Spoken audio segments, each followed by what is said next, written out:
Happy Friday, everybody. This is John Sanders with Limitless Hoops. Thank you for joining us this Friday. Hopefully you guys are showing up to the workout tonight. We got a workout going on in Aurora, or what we like to call Aurora. It's actually Denver. All right, truth be known, okay, because you know the Denver airport's right by it, but it's so like curvy and loopy, like honestly, here, look, we have no time for this, but I'm gonna just show you here a Denver Metro map, okay? All right, if you look at a Denver Metro map, you can see what I'm talking about right here because I don't know how to read maps. But look. Here. This is good. This is a decent one right here. Okay, so if I open up this map right here, all right, this is where like Northland, Broomfield is. Okay, we see that. This is where Denver is, right? This is where Centennial is. It's all good. It's all making sense. And this is Aurora. All right, these are the places that we go. We are in Aurora, Broomfield, Centennial, and Denver. All right, this. Way over here is where MLK is. All right. So what do you want to call it? If we're in this area, like right here, like where exactly is it? I don't know. It's like somewhere like right there. It's like right here. Okay. It's right there. Is this Denver or is this Aurora? Now it's in the yellow. So the yellow part is is Denver. But see how it just winds up? That's stupid. So we just call all this Aurora, and I like to apologize. That's just the way it is. Anyways, moving on. All right, we got a heck of a show for you. In the house, we got Bronny James. He should be here any sec. Is he here yet? Is he here? He's not coming anymore. Oh, because he wasn't coming to begin with. We no longer have Bronny James on the show, but hopefully someone else just shows up randomly. Hopefully you show tonight. But yes, here we go. Let's start off with the quote of the day. We got live to the point of tears. All right, that's your 6-word quote of the day, since it's the 6th day of the week, this Friday. Live to the point of tears. Now, I'm not telling you to go out there and live so people beat you up. No. Teo Trujillo, what's up? And Shimmy, what's up? I'm not telling you guys to go out there and just cry every single day. What I'm telling you to do is to live with your passion. All right, and I remember not being able to control my passions when I was growing up, and I remember how hard that was too. Is because like every emotion means so much to you. Maybe you're not at that point yet, but 7th and 8th grade, maybe 9th grade, it's gonna be so hard on you because of your hormones. And I know you don't want to hear that word, but yes, it's gonna be so hard on you, and you're not gonna be able to like stand things because you'll be like introduced to new things and like new experiences, and it'll be like just the most confusing world to you because stuff will just seem like it'll seem like a lot. All right, that's not a bad thing, and I would even say to push yourself to that more often. All right, because you don't want to live a boring life where you just make sure that you take care of whatever you're supposed to take care of and never take chances. You should go out there and absolutely like lose a game. Go out there and try your hardest at something and fail. Go out there and like strive for straight A's and then cry because you didn't get it. That's living to the point of tears. All right? And of course we know that there's good tears and bad tears, right? So live to the point where you can receive those good tears too. So many people want to just play it safe and say like, hey, I know if I just stay in the middle, I won't be too sad ever. I won't be too happy either, but I won't be too sad. That's what I want to avoid. Don't worry about that. The middle is what sucks. All right? If you are a Bible reader out there, it says that I want to say it correctly. I know I'm going to get it wrong. It says that the lukewarm should be spewed from the Lord's mouth. The lukewarm. He says, be either hot or be cold. Don't be lukewarm. Don't be average. Don't be mediocre is what it said. Live to the point of tears, and that can go in either direction. Live to the point of tears, meaning you put all your heart into something, all your heart, all your soul into your passion, and you're going to go out there and you're going to cry either way, because if you lose, it's going to hurt because you tried your hardest. But if you win, oh, it's going to feel so good you're going to cry. That's what living to the point of tears means. So that's the quote of the day. Live to the point of tears. You hear me? Moving on. We got our workout today. This is what we got going on. The Divine Drill is coming up here next Monday. 1-on-1 with personal rules, indirect Euro step, Kyrie spin to J, hurdle layups, and 180 cider fake handoffs. You should be doing all that stuff. All that stuff. All right, on your own. Do it sometime this weekend, on Saturday or Sunday, just to prepare for a Monday workout. All right. If I'm looking at one that I think is like the best one, I love the Kyrie spin to J because it includes like 4 different moves. Has a little jab, step, and go, right? Has between the legs, has the spin move, has the little shoulder shuffle, right? And then you finish with the jump shot. So that's just 5 things if you add the jump shot, but just the move itself is 4 different moves where on their own they are great. Just the jab, step, and shot, just the between the legs is a good move. Just the spin move is a great move. Just the fake spin is a great move. But all those things put together allows you to efficiently practice all 4 moves. So it's like a shortcut since you guys always want shortcuts out there. As for tonight, though, we got the back down series. We got pick and roll, rescreen, Statue of Liberty, 2-ball catch layups, dowel jumps, and peekaboo shots. For probably be like in different groups. I think that there's room to do 6 different groups for this one. But if we had to do it together, I would do the back down series all at the same time. So we can talk about all 5 moves for the back down series. Okay, that's the one that we don't have video for right now. But it's starting from the wing, backing them down, make sure that you see the entire court. You're going to go from the wing, free throw line, extended, and back them all the way down to the block. All right, and as soon as you get to the block, it's a pro hop down the middle. Second move is going to be a step middle, spin back, baseline for a jump shot. Third move is going to be, before you really get to the block, you're going to spin baseline, switch hands, and go for a reverse layup with the outside hand. And then for the fourth move, it'll be, again, not quite to the block, turn and run middle, finish with a Statue of Liberty layup. And then the last one is step,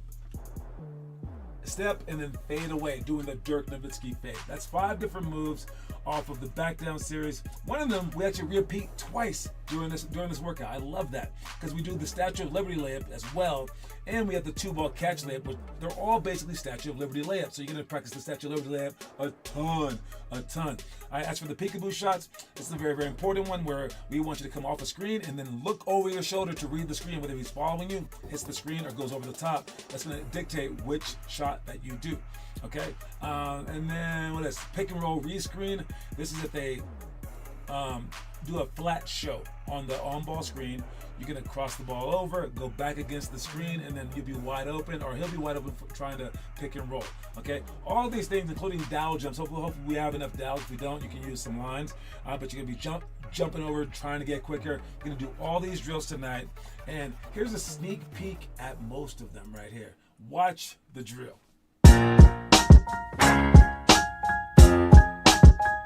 your eyes up. Cross that ball over. Hit it. Screen. It's a flat show. Got him. Hit that shot or hit the curl. That's the drill. Both sides. Grips the floor. Rotates. Next drill. Statue of Liberty layups. Try to leave at the 3-point line if you're decent enough. Like young Kieran right there, left from the elbow. Elbow might be too short for most of you guys. Too many steps. Even if you have small hands, you can do that drill. All right, it's just about rotating your hand on the ball at the right time. It's about timing, not hand size. 2-ball catch layups.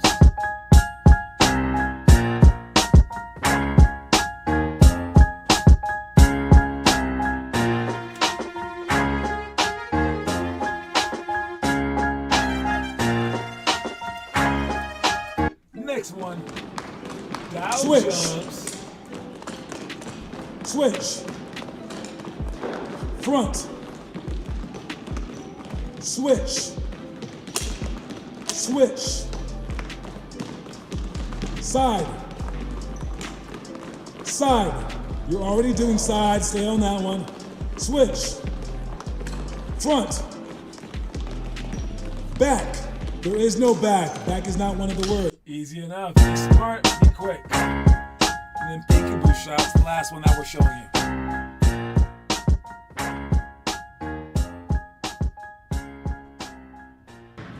You're gonna step to here. If I come to this side, or this side, you're gonna do one of 3 things. You will either, if I come this way, you're gonna curl to right here, or to the ball comes. If I come to right here, you step under, then you're gonna go straight out. If I go to here, you're gonna flare, you're gonna come all the way around. Step inside foot, outside shoulder, and then you're gonna go straight back to right here. That pass is over the top, or to the side, straight out, or over the top of the middle. Ready? That's what we're doing, coming off the screen like that. Make sure you guys understand it, make sure that the passes are correct as well.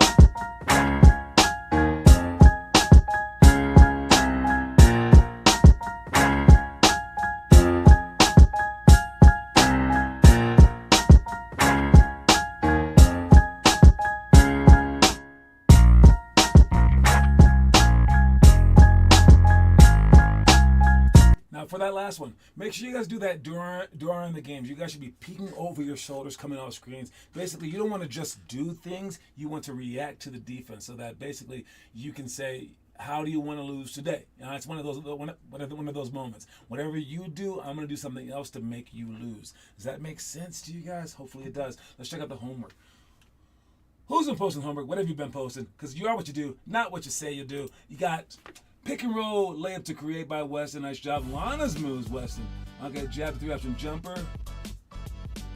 Oh, I think he's doing the Chastain challenge. That's why he has all those random drills in there. Also doing the 100 shots. I noticed Weston's jump shots, his footwork, he's actually working on it. That's good. It's a great thing. I told him about it for like a year. He's never listened to me. Finally he is. I can explain that to you guys. But every time that I explain it, not enough people are listening to it. So I've explained it many times. I think I even explained it to him before, and then he asked me yesterday. So he asked me yesterday, why should I step with this leg instead of this leg? Because he's left-handed, so he should have his right foot moving. And I've told him that before, and I told him why before. But yesterday he asked me again, and that's why when I tell you something the first time and you don't listen to me, I don't really stress it too much. I just know that yesterday was his first time ever listening to me. And it just tells me that he wasn't ready for it before. So if I tell you something and you don't listen to me and start making the corrections, I'm not going to keep telling it to you because that will annoy me, but it'll probably also annoy you. So I'll just let it go. Until you're ready to know the information, I can't really do anything about stuff. All right, it's like you're going like this, la la la la la la, through life. It's not gonna work. So I'm glad that he asked me. I'm glad that he was ready for the knowledge. And if you're out there and you feel like maybe I've said something before, or maybe you don't know something that you now want to know, ask me.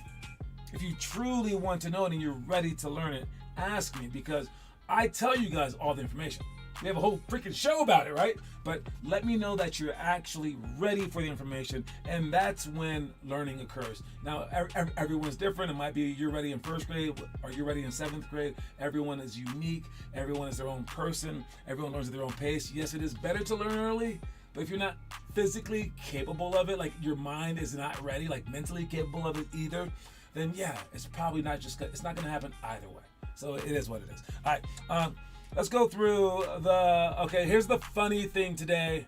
All right, here's the funny thing today. This is the funny thing today, okay? And as a Laker fan, I was kind of laughing with you, okay? But hear me out. LeBron James' son did get drafted. Congratulations to Bronny James. Everyone's making fun of him, saying his dad's sleeping with some teammate's parent on the team, but it's his wife. I don't know. They're also saying that LeBron James' son is a product of nepotism. Nepotism means, it literally means like favoritism of your nephew, but nepotism overall means that you have favoritism because of a family member. All right, that is obviously what happened. I'm not gonna just pretend that it hasn't.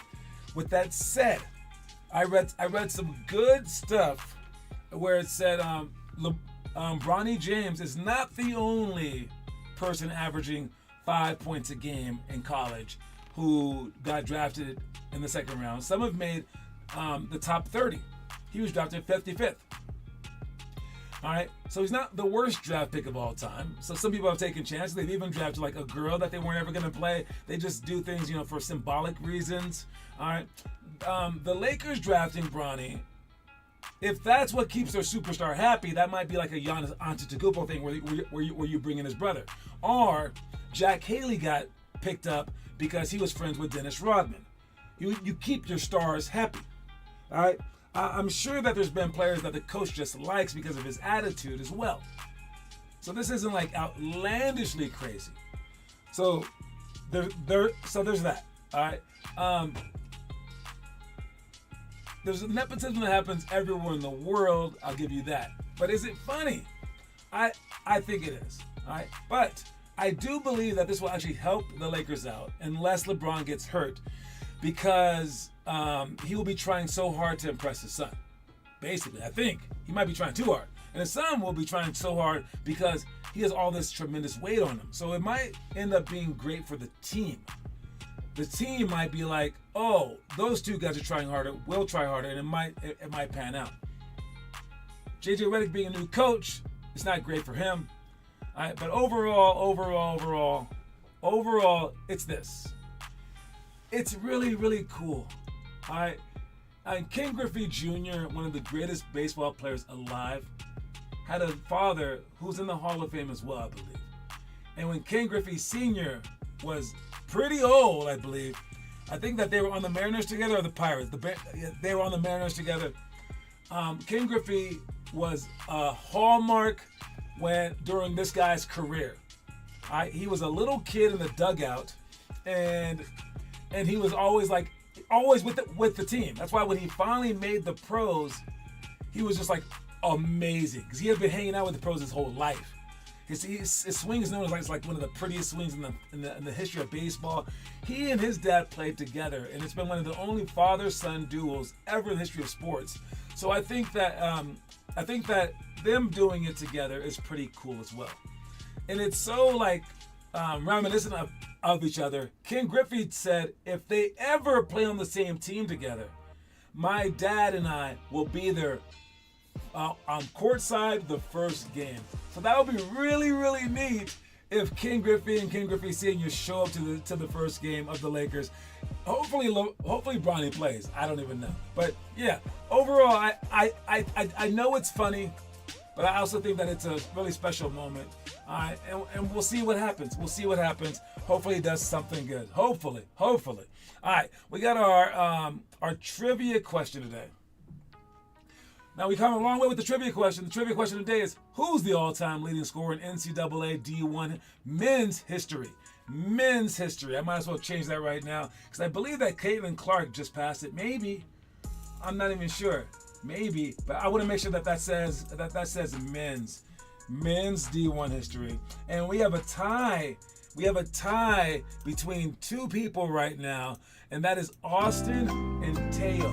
So who's going to win? Whoever answers this question wins. If not, if no one answers it, we have next Monday we can do it overtime. We can do overtime on the next Wednesday until one of these two answers it. Pete Maravich, is that the answer? Let me check. That is the answer. Pistol Pete Maravich and that makes Teo. Lost it by a little bit, Teo. Austin wins. Now, if we look at it right here, Austin, you got 5. You won for the month. Congratulations, you win a coin. This is actually very, very interesting because Pistol Pete is right here. Now, back in the day, as a freshman, you weren't allowed to play. So I think he only played 3 years, which is crazy because if you look at the games played, here are the all-time leading scorers right there. This guy missed it by 3 points. What? Wait, what? Oh, they could have given him a couple more points. Antoine Davis. He missed it by. Oh, I remember that guy. He did miss it by. Maybe he did it on purpose, so he wouldn't pass that Pistol Pete. But either way, he played so many more games than Pistol Pete. If you look at the games played, he almost like doubled him in games played. This guy played 20 more. Who was less than 100 on this list? This person, Oscar freaking Robertson. Now, I know that they were playing against a worse class of people. Same with Elvin Hayes and Larry Bird even, maybe. All right. But with that said, it's still unbelievable what he did in his time there. All right. Pistol Pete is a legend among legends, averaging 44.2 points a game. All you can play is the hand that you're dealt. All right. I mean, LeBron is doing well. If in 80 years there's better players, it's not his fault that the players suck today. All right. So if you look at just these, the next up is Oscar Robertson with 33.8. He scored 44 points. That is not easy. All right. Whoever Pistol Pete played against wasn't as bad as the people that I played in high school. I didn't average 44 points a game. I never even scored 44 points ever. I scored 46 one time. My highest in high school was 38. Pistol Pete was smacking people worse than I was in high school, but it was every freaking game. That is a crazy, crazy stat. Anyone over 30? Larry Bird. That's crazy. Who's this Freeman Williams guy? He's just like snuck in there. I'm from Portland State. Good job, Freeman. You made it up there. But yes, that is the answer. Great job to Austin. I like it. And speaking of all these guys, let's go ahead and talk about this real quick. All right. So we got me talking up here but it's me talking about the greatest players of all time. This is just a quick breakdown, okay? All right, and my quick breakdown is called Idols. IDOLS. And I break down who the GOAT is. If you haven't seen that video, make sure that you watch that video. But which one would you want to be great at? Think about all these 5 different things. I'll explain it right now. The S is for skill set. Would you rather be skilled? L is for legacy, meaning would you rather everyone just know who you are? Or would you want to be the best one-on-one player like LeBron is? Or would you want to dominate like Shaq and Bill Russell did? Or would you want to be the best, what do I call it? Interdimensional player, which means whoever grew up in this time period, like if Wilt Chamberlain grew up right now, how good would he be? So it's like saying Michael Jordan wouldn't be as good a shooter, but no, if he grew up today, he would be a good shooter. It's such a weird thing, but that's one of the 5 things. And what I say in this argument is each one of these is a different argument. Each one of these has a different leader. And the only person on all the list is Michael Jordan. That's why he's the GOAT. But you can't give him the win in all of them. He's not the most skilled. Kobe might be. Kyrie might be. He is the best at legacy. He's not the best at one-on-one because bigger guys can beat him, like LeBron. He's not the most dominant because there was like players like, there's players like Bill Russell who won more games, or freaking Shaq. You couldn't stop him. Then the best interdimensional one, I don't think he did as well as Wilt Chamberlain did. I mean, Wilt Chamberlain scored like 100 points and was like averaging like 60. It was crazy, right? So, but I think that the average of all these together is the GOAT. So if you have an argument out there, figure out which argument you like the best, but which one would you like to be? For me, I wouldn't mind being the most skilled. Legacy is amazing, but it's not like what you did, it's what your PR team did. One-on-one is cool. I can beat a lot of people one-on-one, but I don't think that means anything in terms of game. I think that interdimensional is pretty neat. It's hard to measure that one, so I'll ignore it. But I think that domination is amazing. So I would say skill for me, domination is huge because you can win games. I'm going to go domination first, skill second. Maybe. I don't know. But what would you pick? Which one is your favorite? All right. Let's see the story of the day, see what that's talking about. Then we'll get to the rest of the stuff. No, let me see. Let's finish with the story of the day. But let's talk about this stuff first. All right, we got the movies of the month. Just real quick, movies of the month. We got $1 Million Baby. Fantastic movie. It's the 10th grade movie. It's super good. I gotta give it 49 stars, if not 50, 49. I won't tell you anything about it, but yes, this is the great movie. This woman was like a bull. She wanted to fight. Clint Eastwood was a trainer. It's awesome movie. Watch this movie, you 10th graders. I just saw this movie last week again. What is he saying right here? Show me the money. All right, because the guy's having a screen. This is an agent being a good human being, and then basically he loses all his clientele because his agency is about the money, but he is trying to be more about the people and the people involved in this kind of stuff. And it's a weird thing. Bronny James, his agent, told him not to say a word in any kind of post-game, pre-game talk, and he did that all during college. It's kind of crazy that an agency would have you do that, right? But they mold you, right? This movie's all about the agencies and all about sports, and it's a really neat movie. It's also a love story too out there. So for you juniors out there, or 11th graders about to be, Jerry Maguire is an awesome movie. I'm gonna give it 48 stars. All right, last one will be He Got Game. It's a movie for seniors out there, 12th graders. There are some raunchy parts, but it's a very good movie. This is Ray Allen acting with Denzel Washington. And this says, he doesn't know yet. That was me in high school. Maybe not that famous, but they want to know where you're going to college. There's a lot of pressure on you as a kid. This movie depicts that and shows that in a pretty good light, and a very interesting story because his dad was in prison and things like that. And if he chose one school, then the prison would let him out of prison. It was crazy. But which one does it matter to him or does it matter to his parents and all this stuff? It's a very cool, neat movie with an actual NBA player in it. 44 stars for He Got Game.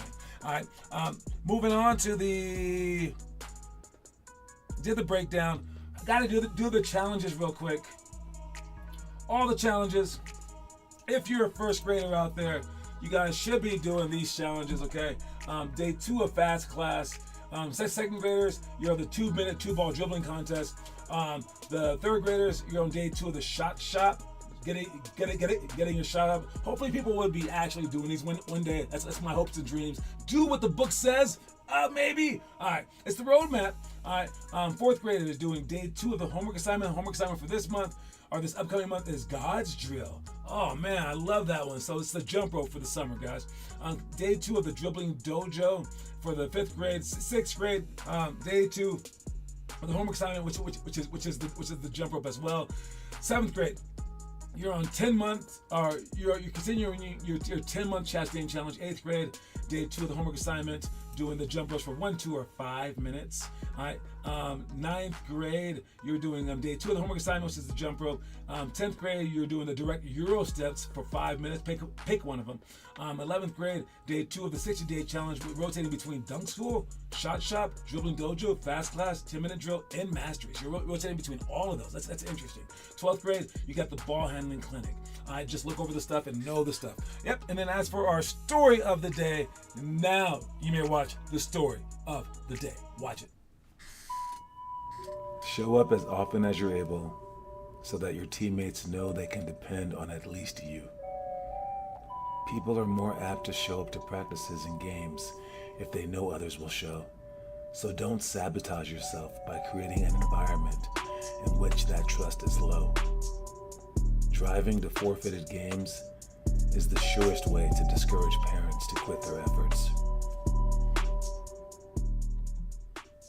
Now, I don't watch anime, but I'm sure that is somebody in the anime world. You guys know who those people are? Is it Naruto? Is it Pokemon? Was that a Pokemon? I don't even know. I'm old, but yes, showing up to forfeited games is the easiest way to destroy a team. And if they can trust you, if your teammates can trust you to be there, at least you to be there, then that's huge. And those were all the teams that I was on. All right? And I'm just a show up sort of guy. I never miss like a day of school. But that said, I won't be there tonight for the workout. Might be like my 10th day ever missing in about 12 years. But some of you guys miss 10 days in a month. So let's just be real. All right. I think I've missed fewer than 10 days. I can kind of remember them. But this is one of those days. So make sure you guys work hard for this stuff. Okay. Sooner or later, I do want this program to run without me. So make it run without me tonight. All right. You guys though, make sure that you show up to things so that your teammates know that you're going to be there. It's part of the reason why I have you guys as a team doing the 5 perfect weeks, because you know that your teammates are going to be there. It's much more stress, much more like pressure for you to actually do well, and it helps you out in so many different ways. So show up, and keep showing up. And if you show up, especially to class, you're going to get A's. It's going to be so much easier, right? Showing up is an enormous part of everything. Don't forget that the quote of the day